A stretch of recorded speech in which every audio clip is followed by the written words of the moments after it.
the chicken. Man, this is amazing. This Mycost is basically just boiled down whey after you've taken the ricotta out of it. And it's really like caramelly flavored. But I've had this in this jar for like 2 months, and it's getting into the summer months. I mean, some of these days have been like 90 degrees.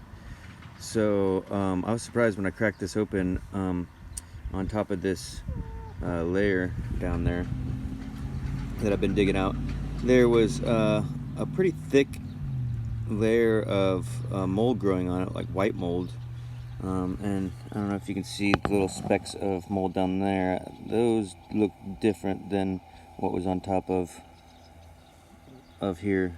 This was like some actual hairs, a dense colony of hairs, not these little specks of new mold.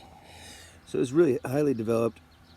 And this part that's underneath it is even better than it was when I made it.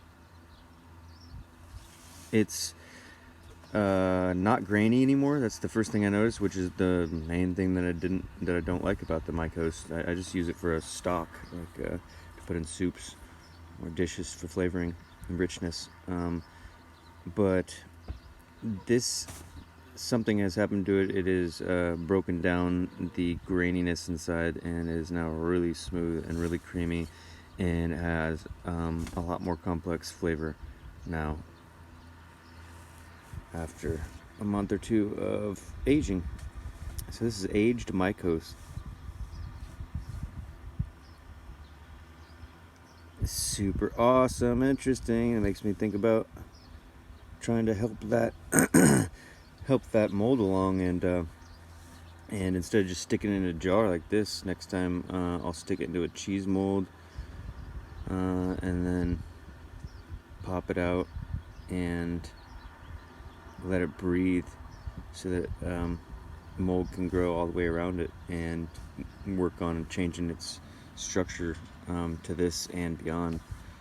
Now what I'm going to do is I'm going to check that layer down there underneath it and see if it's still grainy. So I'm just curious, and then I'm going to cap it and put it away unless I need it for a meal. I'm going to keep it. I just got it out for a snack because I think this stuff is actually pretty good. But I can cap it and check it in a month and see if it changes and gets even better. I got a clean spot here, mold free.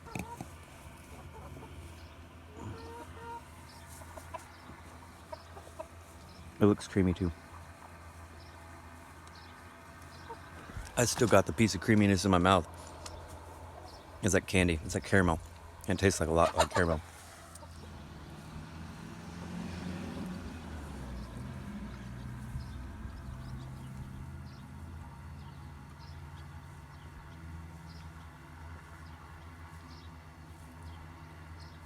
That one is still kind of grainy. Not as grainy as it used to be. That's definitely broke down where it had the mold on it a little bit, but where it had the mold on it a lot, underneath that was really good. So what I'm going to do is I'm going to try to cultivate mold on Mycost and see if I can make some even better aged Mycost. Yummy. I love it. So exotic. If you haven't tried Mycost, try it. And if you don't like it, let it age, because it's a lot better now.